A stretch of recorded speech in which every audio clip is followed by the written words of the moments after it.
The volume opens with Star-Lord's backstory, which shows how Star-Lord's father came to Earth and impregnated Star-Lord's mother. Years later, Star-Lord and his mother live alone, with Star-Lord harboring resentment towards his father. However, he and his mother are suddenly attacked by an alien race, which kills his mother. Years later, Star-Lord gathers the Guardians of the Galaxy once more in order to fight the Badoon. They team up with Iron Man, who is now traveling through space. Meanwhile, Star-Lord's father, along with other alien races such as the Asgardians, Badoon, and the Kree, discuss the Earth and its status in the cosmic event. They plan on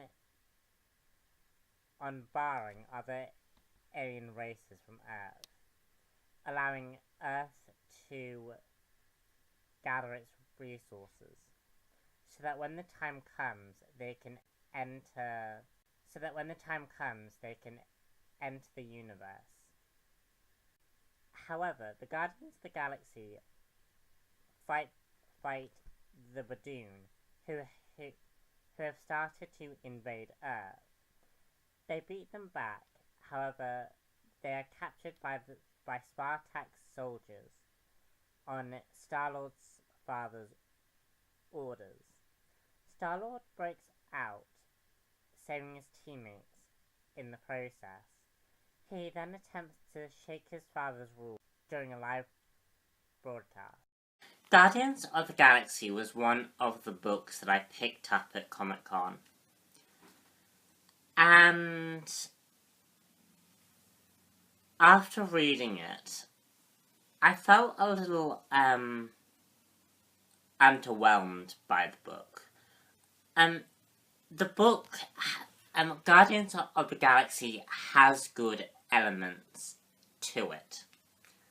Like, it does have a very interesting story. However, I think the story is too short. This book doesn't have a lot of things to offer.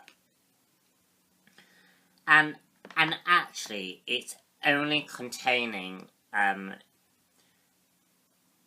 of the main story, you have issues 1 to 3. You then also have 0.1, which takes place before issue 1.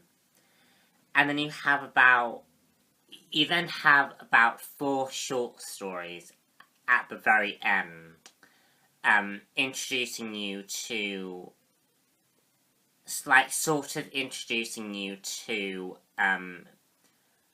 the other members of the Guardians of the Galaxy besides Star-Lord, because his introduction is in 0.1. So I kind of feel like for £14, you're not actually getting very much story. And I think Bendis would have done a lot better had he added more story to this volume. Also, we don't really get an introduction or any idea about who these Guardians of the Galaxy are. We're kind of expected to just take the ground running. And I think what would have been better had 0.1 and the 4 stories covering the rest of the Guardians of the Galaxy have been put in before the main story, rather than put 0.1, the main story, and then these short stories. Because I think you would have been introduced to these characters a lot better. Because I had no idea who these characters were. Yeah. That's really all I have to complain about, really. Iron Man does indeed appear in the Guardians of the Galaxy. That's Iron Man right there. And basically, a little backstory about why he's here is because at the end of Matt Fraction's run, Tony Stark went into space. And at the end of Marvel Now, Iron Man, Tony Stark went into space. So it's sort of utilizing Iron Man going into space.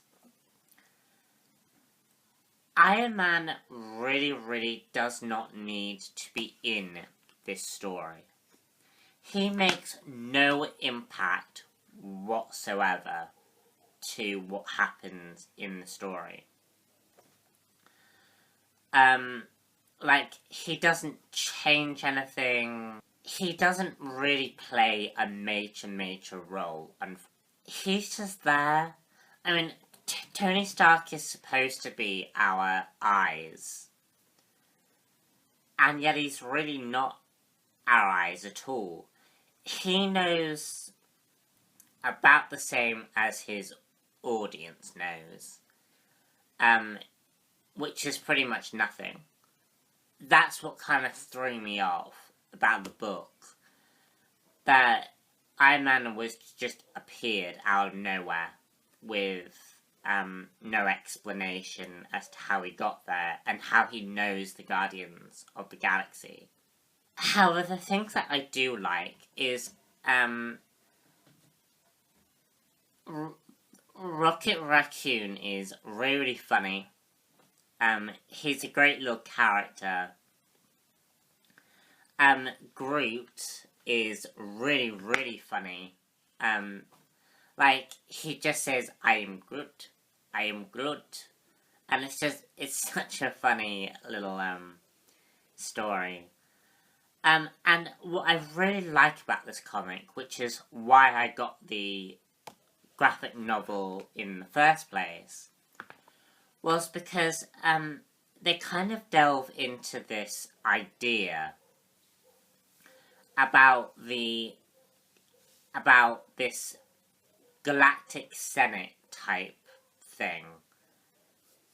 Basically all of the different alien races, like the Badoon, the Skrull, the Kree, Asgard, basically all of the cosmic entities have, including Star-Lord's father, have gathered together to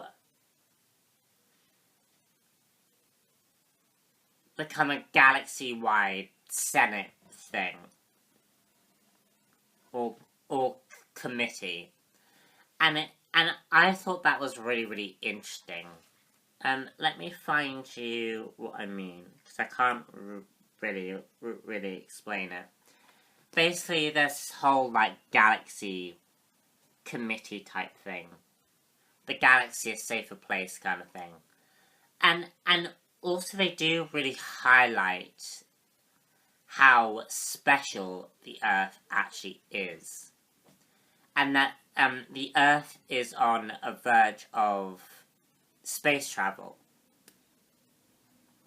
And because of all of their interactions with alien races in the past, that the human race might actually be a threat to the existence of the universe.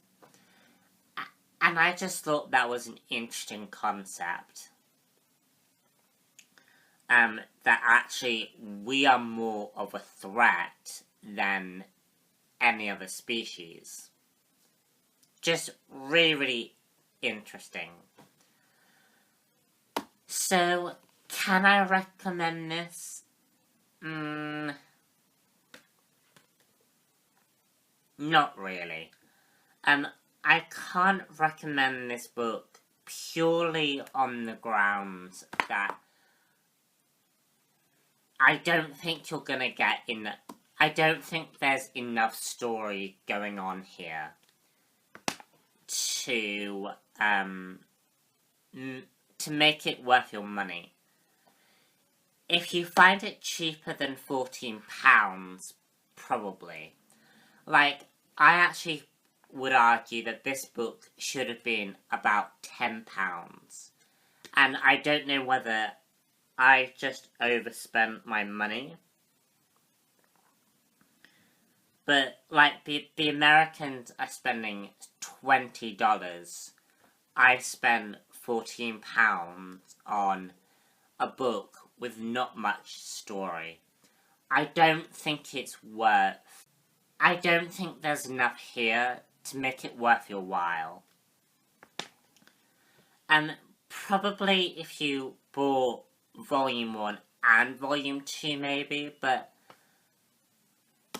with the way Guardians of the Galaxy is going, and the way that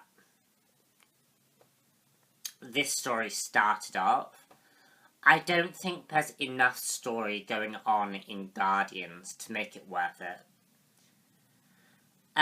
So that's how I feel about the story.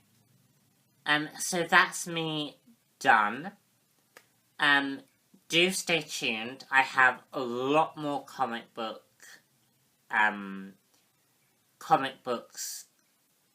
lined up for you.